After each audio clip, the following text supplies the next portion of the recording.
Hey guys, I'm Dan and welcome back to Adventures in Guitarland, where I teach you how to play guitar by playing a role-playing game. That's right, today we're looking at the classical guitar.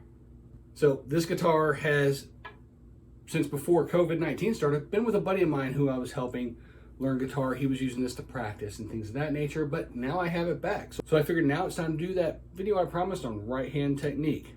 That being said, before we get into any of the specifics, click that like, subscribe, and bell icon so you're notified whenever I come out with new content. Additionally, leave me a comment below. Do you have a classical guitar? Have you ever played one? Do you like it? I do. So, without further ado, let's get into the classical guitar and how to play it. First of all, this is clearly different than my electric back there.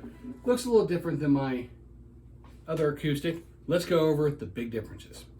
Difference one, the saddle. These strings are tied on here. I will have a subsequent video coming out on how to restring this and do that. Two, it still has that sound hole just like other acoustics.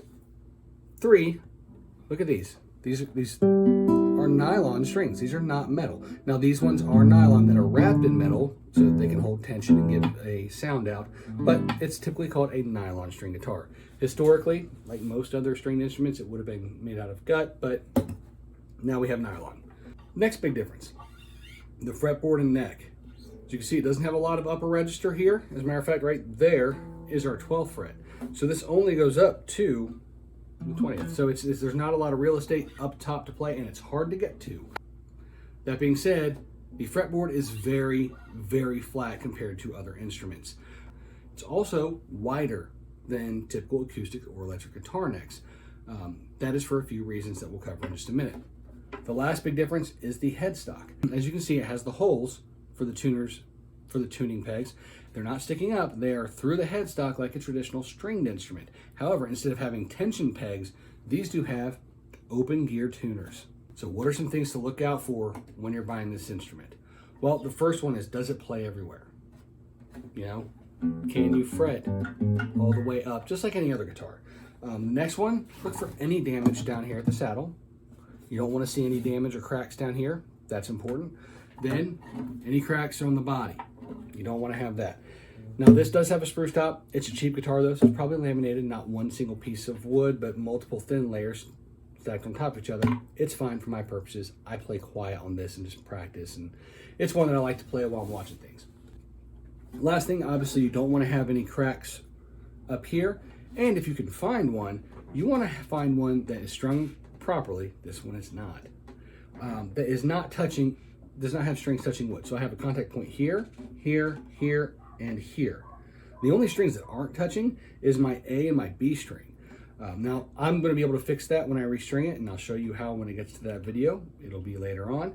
But for right now, those are things you want to look for when you're buying a guitar like this. So how do we play it? Well, with your left hand, chords are chords. It's tuned up the exact same way. So you have D, E, A, D, G, B, E, right? Tuned up the exact same way. So your chords, like your C, G, and D, are going to be the exact same, okay? The difference is this is typically played with your fingers, not with a pick. That's part of why there is a wider neck. It makes it easier to pluck the individual strings with your fingers.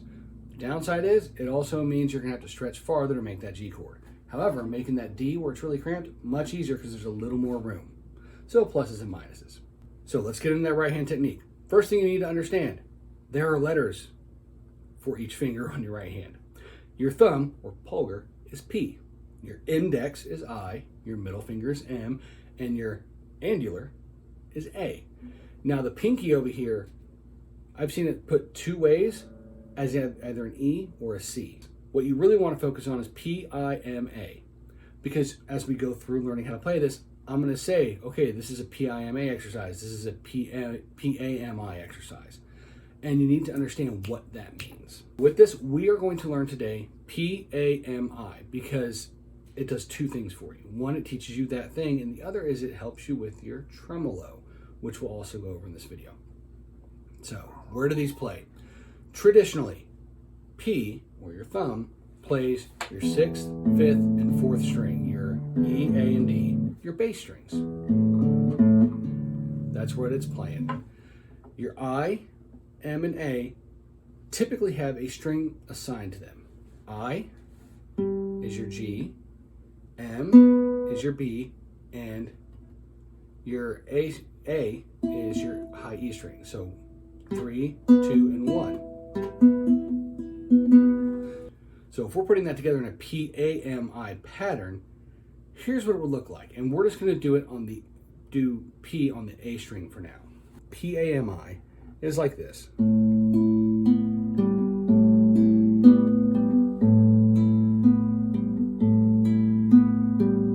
Right, and you want to keep it in beat.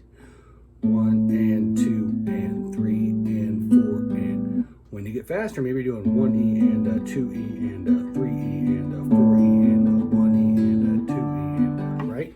So keep it in time. You can count it out just like that. 1 and 2 and 1E and 2E and that's perfectly fine. And encouraged, especially if you don't have a metronome. Even if you do, that'll help you start keeping time in your head, which is a wonderful thing. So practice that just on the A string. Once that's easy, start moving E, A, D, right? Go back down. Once you have that mastered, now start throwing in some chords into it.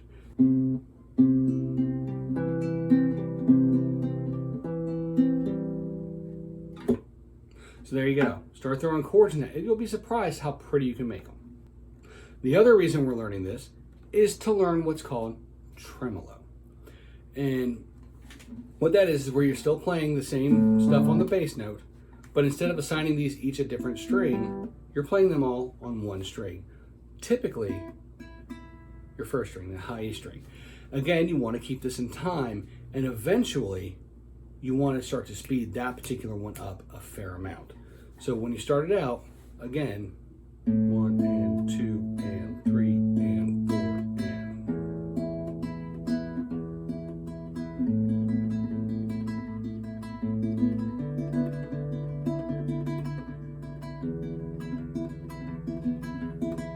and just practice until you get faster and faster, but try to keep it time. Try to make sure that you're keeping everything spaced evenly. And over time, you will develop a fairly decent tremolo. So there you go, guys. That's the video for this week on the right hand technique for classical guitar, specifically P-A-M-I. Nothing crazy this week because that is something you need to practice a lot and then get used to making chords with it. Additionally, don't forget to practice that both ways. One with your fingers assigned to the first, second, and third string, as well as just on one string as tremolo. Don't forget to practice that both ways. Use a metronome for this. It will pay dividends in the end. Trust me. Later videos will start going over some of the other techniques with this, as well as some of the dynamics with this and how to play it more musically and emotionally.